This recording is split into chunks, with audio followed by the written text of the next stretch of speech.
In today's video, I'm going to teach you how to add custom header code to a Weebly website. First, go to Weebly and log into your account. Once you're signed in, choose the website you want to edit. If you manage more than one site, take a moment to make sure you've selected the correct one before moving forward.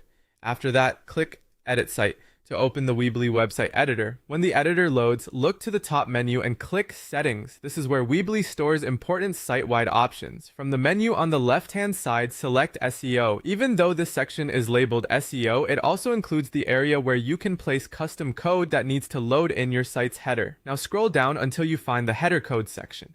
This field is commonly used for things like analytics tools, verification tags, tracking scripts, and other code snippets that need to appear in the head section of your website. Before you paste anything in, copy the custom code you want to add so you have the full snippet ready. Next, click into the header code box and paste your code there. If you already see code in this field, do not remove it unless you specifically know it's no longer needed. Instead, add your new code below the existing code. That helps avoid accidentally breaking any tools or services that are already connected to the site.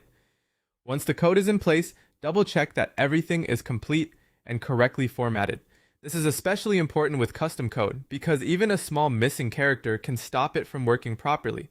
Make sure you've pasted the full snippet exactly as provided by the service you're using. After reviewing it, click Save. That stores the change in Weebly.